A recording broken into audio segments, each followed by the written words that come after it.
Hola, buenas tardes, bienvenidos a un nuevo programa de A la Vista. Hola, Florencia. Hola, Amalia, qué lindo. Sí. Gracias por todo siempre. Tanta repercusión de tu programa, del cual soy una invitada permanente a acompañar, ¿verdad? Gracias. Sin vos, A la Vista no sería lo mismo, Florencia. Ay, Amalia. Y como tantas preguntas tenemos de los televidentes, y este programa es básicamente de salud, hemos invitado en el primer bloque a otra pediatra. Ay, sí, cómo interesa el tema de niños. Totalmente, totalmente. Y como nosotros no nos vamos a poner a responder de eso, qué mejor que la persona indicada. Y esta pediatra es alguien que quiero mucho y amén de eso es una excelente profesional. ¿Nos acompañan a recibirla? Vamos.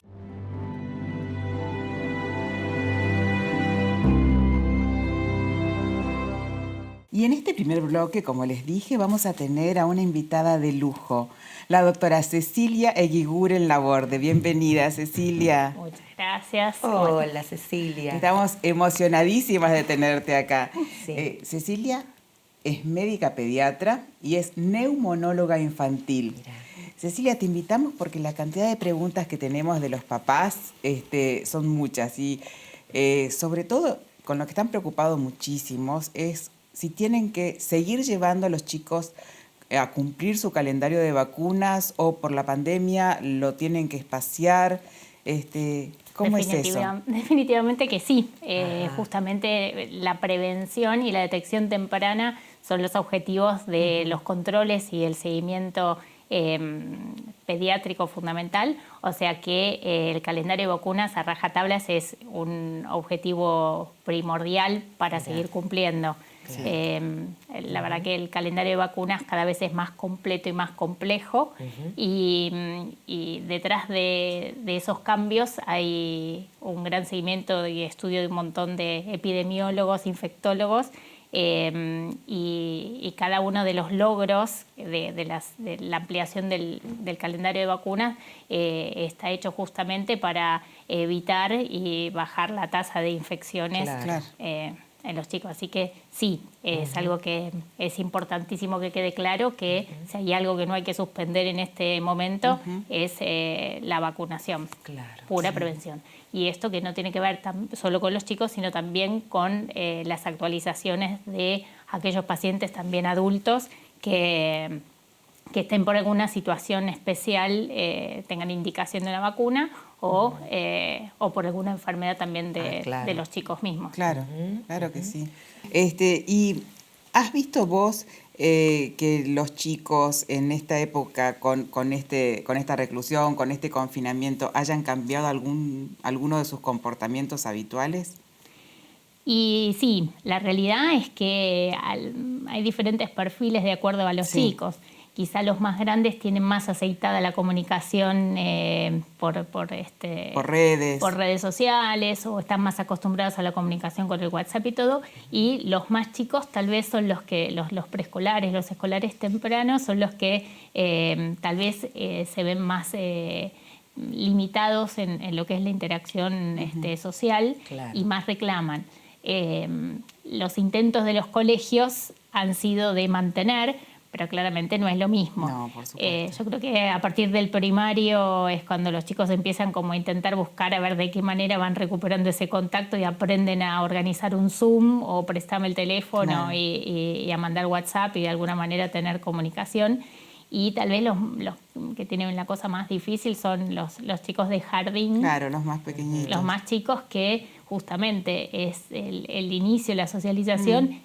Por más que hagan un Zoom, hagan un grupo, el chico chiquito, el de 1 año, 2 años que hubiera ido al jardín, tiene una interacción que es imposible reemplazarla por cualquier encuentro virtual. Claro. Es increíble como todas las edades se vieron perjudicadas. Sí, claro, esto, que si aparte pensaba en el tema también del olfato, ¿no? Porque uno tiene tantos recuerdos. El olfato nos va manteniendo también la memoria viva, ¿no? Sí. Y uno tiene recuerdos, yo recuerdo el olor del guardapolvo de chiquitita, parece mentira, pero yo creo que también eso empieza a faltar, porque yo decía, más allá del abrazo, lo que nos empieza a faltar es el olfato, ¿no? Sí, el olor a en la edad de los chicos que empiezan a... Y más allá de eso, en el tema del calendario de vacunación, ¿qué ha pasado con los brotes de sarampión en los chicos? ¿Hay sarampión? Bueno, la realidad es que el año pasado fue fundamentalmente el año donde había detección de mayor número de casos de sarampión, con lo cual hubo campaña. La campaña fue ampliamente difundida y justo cuando empezó la pandemia se había declarado, digamos, el control del sarampión, como que estábamos libres de sarampión.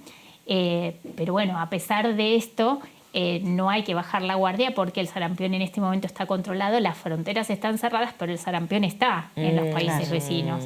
Y en fronteras que son tan relativas como con Brasil, Bolivia, los casos que pueden estar allá, en cuanto las fronteras se empiecen a abrir, van a volver.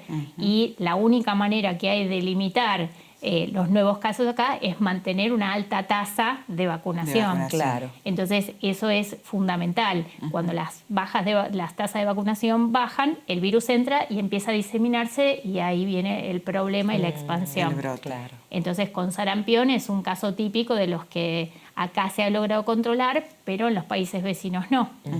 Así que no se puede bajar la guardia en eso. ¿Y has visto muchos chicos con dengue, Cecilia? Y mira, en realidad sí, la verdad es que es algo que antes era una teoría y este fue el primer año, el verano y los meses donde arrancó la pandemia, con lo cual entre el desconocimiento de cómo iba a funcionar el COVID y los pacientes que ingresaban febriles con síndromes gripales y todo, era el COVID-dengue, era el diagnóstico diferencial. Y bueno, yo en el entorno privado, digamos, era justamente las dos cosas, y en el hospital eran inicialmente, cuando el COVID era más de las clases medias y el dengue estaba mucho más esparcido en la población general, en los hospitales todos eran dengue hasta que se demostraba lo contrario. Y bueno, y la cosa se fue repartiendo. En este momento el dengue bajó, pero tuvimos unos meses donde sí hubo varios casos de dengue. Sí, en Capital bastante, ¿no? En el barrio de Flores, por ahí. Sí, bueno, hay zonas clúster que son las denominadas donde hay más número de casos, donde hubo un momento en el cual ya no se buscaba, sino que si había un cuadro clínico compatible por clínica y por laboratorio, se terminaba asumiendo hasta sin pedir las serologías. Claro, así que sí. Otra pregunta que tenemos, Cecilia, es ¿a partir de qué edad los niños tienen que usar barbijo? Mira, en general se dice a partir de los 3 años. El tema no es estricto, pero digamos, a partir de que los chicos empiezan a tener la posibilidad de tener, digamos, de conservarlo y de usarlo como corresponde. Siempre y cuando sea, obviamente, para salir bajo la supervisión de los padres. Claro. ¿Y qué problemas puede tener un chiquito más pequeño que tenga un barbijo? En realidad, problema, la verdad es que no. Lo que tenga es, digamos, la ventilación. O sea, vos tenés una barrera para una ventilación. Fuera de eso, nada. Y con el tema así de los síntomas, vos que estás sobre todo en temas de respiratorios, ¿no? Pensaba con el tema del COVID, o ya sea por otra enfermedad, ¿cuáles son los síntomas para estar alertas? Que los padres estén pensando, hay que llevarlos sí al hospital en época de pandemia, a una guardia.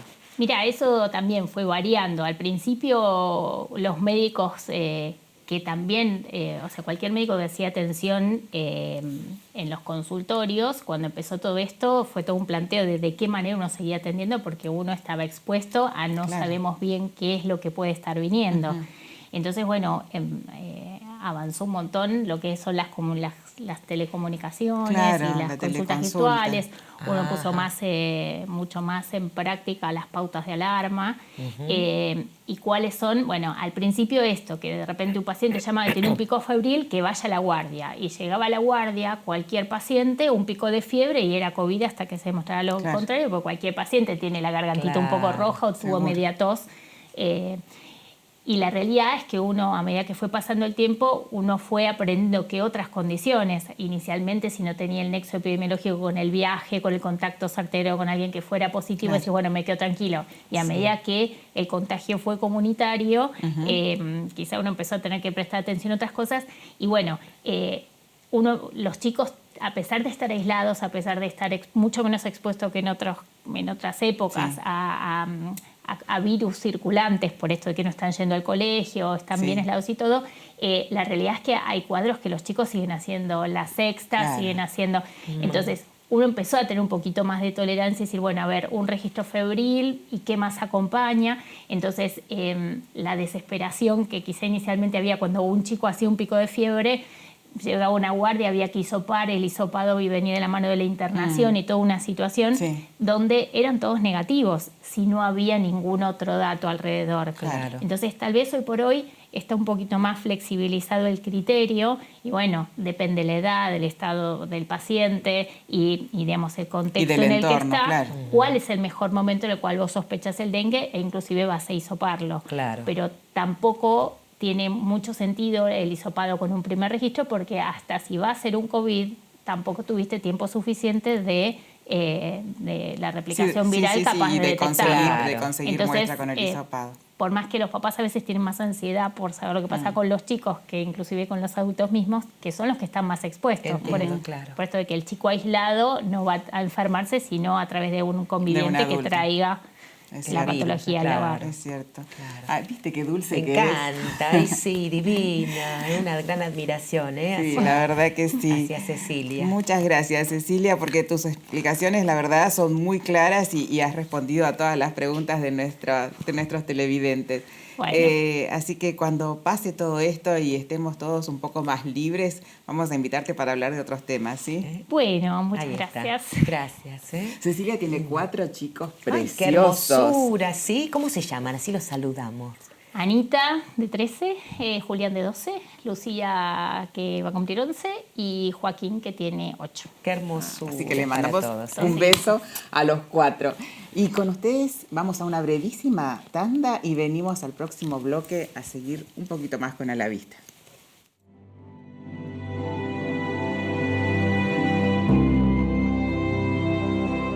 Bienvenidos al segundo bloque de A la Vista y en este bloque tenemos de invitado a un médico oftalmólogo, pero además un gran amigo a quien quiero mucho. Así que bienvenido, doctor Fernando Scatini. Bueno, muchas gracias, Amalia, por invitar. No, estamos contentas de tenerte otra vez y déjame que te presente para los televidentes que no te conocen. El doctor Scatini es doctor en medicina, es autor de 6 libros sobre oftalmología y uno más para publicarse ahora, pronto, Sí, ¿no? sí. Es profesor titular de la Cátedra de Oftalmología de la Fundación Barceló, es director del Hospital Oftalmológico Dr. Pedro Lagleise y fue director del Hospital del Santa Lucía, Sí, Florencia. recuerdo. Es prosecretario del Consejo Argentino de Oftalmología y es miembro titular de numerosas sociedades nacionales, extranjeras. Realmente es un investigador y un cirujano por excelencia. Así que, Fernando, otra vez, gracias por estar con nosotros. Bueno, muchas gracias nuevamente por la invitación de estar con ustedes. Ay, Fernando, vos, antes que nada, sos profesor. Contanos cómo ves la formación de nuevos profesionales aquí en la oftalmología argentina. A mí realmente me preocupa, ¿no? Me Ajá. preocupa porque a veces las bases de la medicina a veces las tienen muy flojas. No solamente en la parte privada, sino en la UBA. Yo estoy Sí. en las dos. De manera tal de que es preocupante, ¿no? O sea, por supuesto, de cada tantos alumnos, a lo mejor de 10 tenés uno que sobresale, pero el resto no conocen patologías básicas. De pronto le preguntás retinopatía diabética, son las lesiones en el fondo de ojo de la retina, y ¿qué es la diabetes? Le preguntás y realmente no te saben decir que es una microangiopatía. En todas las especialidades de la medicina hemos visto diabetes, de manera tal de que es algo que nos están hablando permanentemente en clínica médica, retinopatía diabética, en oftalmología y en algunas otras especialidades también se toca. De manera tal de que ese tipo de cosas a mí me preocupan porque a veces nos planteamos con algunos de los compañeros que hacemos mesa de examen, que nos decimos, dentro de unos años nos van a atender. ¿Y a qué se deberá, no? No sé, bueno, yo creo que la sociedad está viviendo un momento desde hace muchos años, ¿no? Muy especial donde cada vez se nivela más para abajo y no para arriba. Entonces, no está exento las carreras como la medicina, y lo mismo pasará en otras. Eso es lo que yo creo. Nosotros hemos tenido épocas donde muchos extranjeros venían a formarse a nuestro país, y vos seguís en contacto con muchos médicos extranjeros muy bien formados en la Argentina, ¿no es cierto? No, sí, perfecto. Yo creo que después que agarran la especialidad, la historia es otra. Porque se enfocan en lo que quieren. Yo creo que eso es lo que pasa. Que eligen. Porque si vos me decís la formación de los residentes nuestros, y los residentes los veo, los del hospital nuestro y los del Santa Lucía, sobre todo cuando hay un curso que se llama Punto y Contrapunto. Evidentemente están bien, los chicos están bien formados, con bases sólidas, pero el problema pasa en el pregrado, ¿no? Ahí es donde los veo flojos, los veo muy flojos y cosas que en una época no se podían haber permitido. Si, no sé, nos llegábamos a una mesa cualquiera de nosotros y no sabíamos qué era la diabetes. Claro, sí. Te digo la diabetes como tantas otras cosas. Sí, es muy probable que sea lo que vos decís, que se enfocan más en lo que eligieron para el resto de su vida que a toda la medicina. Sí, así como se ha dado el hecho de que a lo mejor ha habido alumnos en el secundario que no fueron nada brillantes y descollaron después en la profesión. Creo que poco debe pasar eso, ¿no? O sea que es como que a lo mejor ya van formados los chicos pensando, voy a hacer entre esta y esta especialidad. Y bueno, el resto será la formación básica y nada más.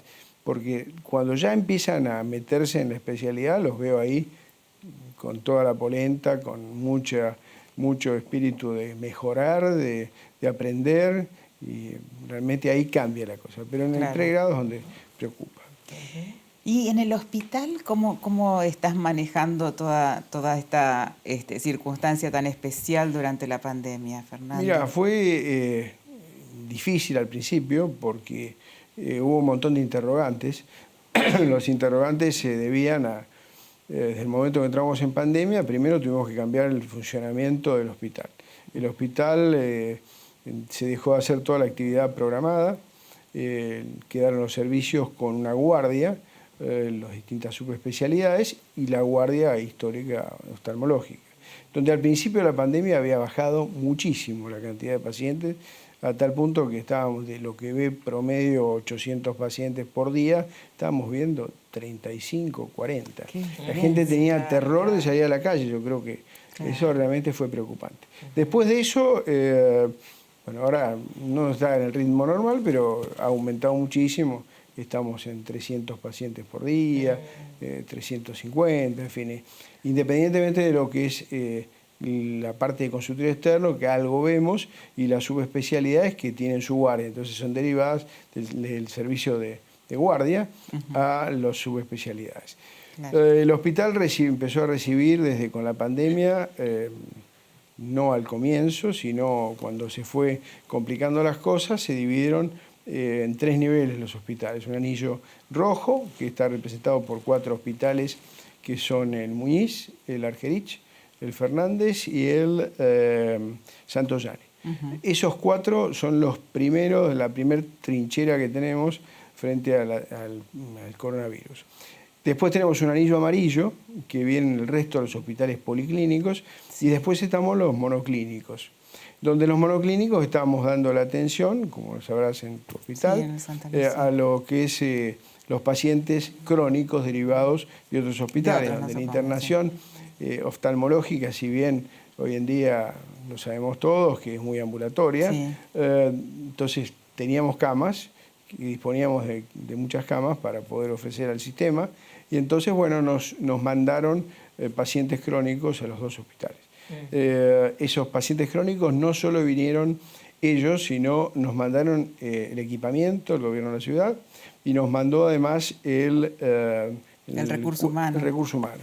Nos mandó kinesiólogos para rehabilitar a algunos pacientes, clínicos, ahora nos está mandando infectólogos y psiquiatras, pues tenemos algunos pacientes con problemas psiquiátricos que están internados y de alguna manera se complica. Voy a hablar con el jefe de clínica médica, me dice, sería importante que venga un psiquiatra, pues hay que evaluar, tenemos pacientes bipolares, por ejemplo, pacientes adictos, y entonces hay que controlarlos muy bien. Pero claro, todo esto yo decía que surgieron interrogantes antes de esto. Primero cuando empieza la pandemia, porque la gente, todo el personal, no sabía si iban a tener el equipo de protección necesario para enfrentar la pandemia. Entonces, esa fue el gran interrogante, pero yo no me puedo quejar, y los directores creo que están todos de acuerdo, porque así lo vivimos, no nos falta nada, ¿no? O sea, tenemos todos los elementos. Estamos trabajando con todo el equipamiento. Todo el equipamiento, elementos de protección. Yo inclusive traté en mi hospital de hacer un backup, pensando que en algún momento podía haber algún problema, tener a mano como para poder proteger lo máximo posible a nuestra gente. Y la verdad que no nos faltó. Cuando fue la necesidad de equipamiento para los pacientes estos de clínica, que de pronto en los hospitales oftalmológicos no tenemos equipamiento, nos mandaron también eso. Y después lo bueno que se ha dado con esta gestión de la ciudad, el ministro, que es Fernán Quirós, la subsecretaria, que es Laura Cordero, y el director general de hospitales, que es Sergio Auger.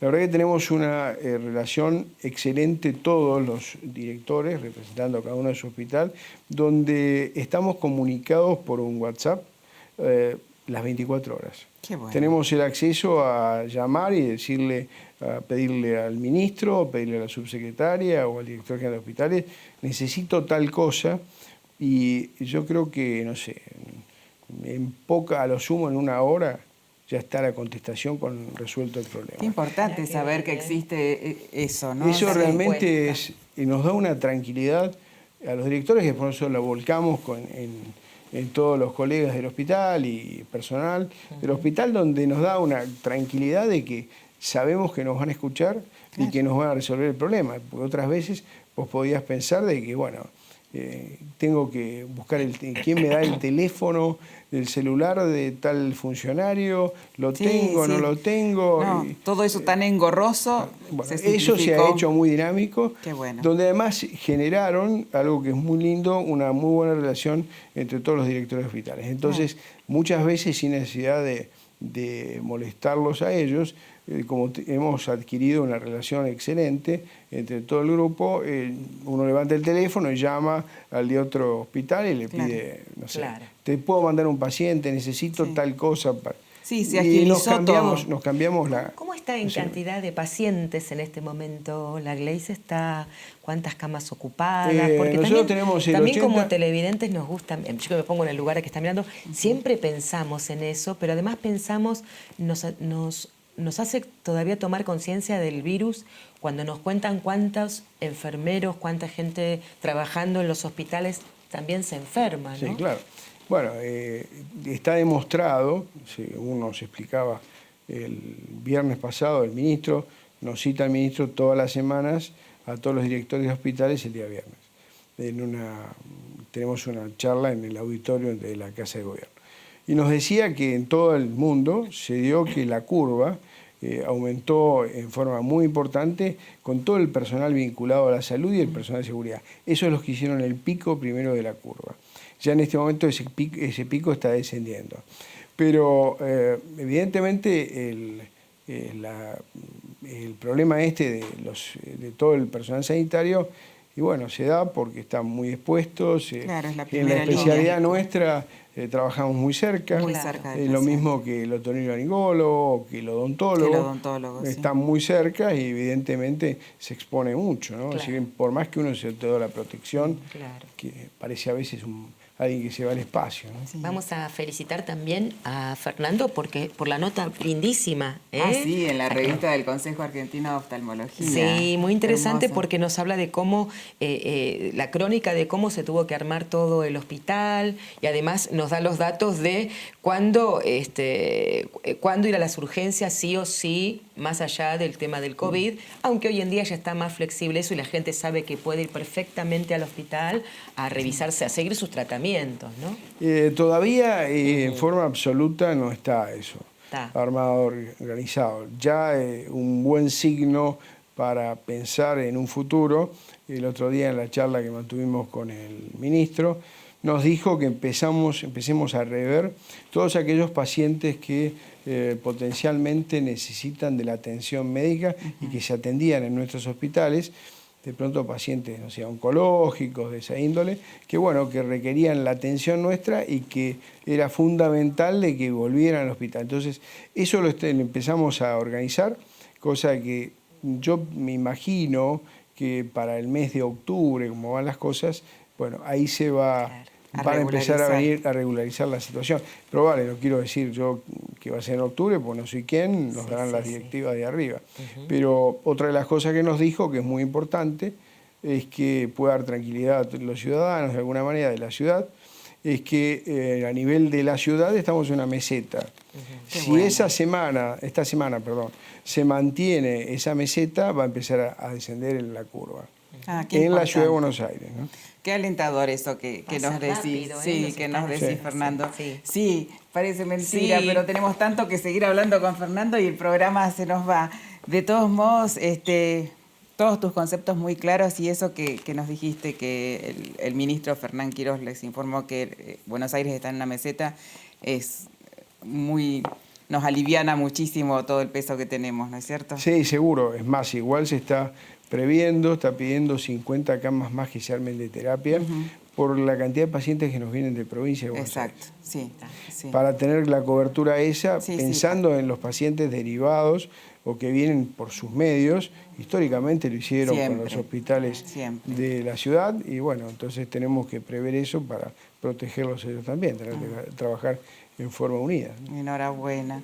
Gracias, Fernando. Bueno, muchas gracias por la invitación. Gracias. A ustedes. Y nos vamos, Flor. Nos vamos, qué rápido pasó. Sí, pero volvemos en una semana. Sí. En una semana, el próximo martes a las 17:30, acá por Canal Metro en A la Vista. Buena semana.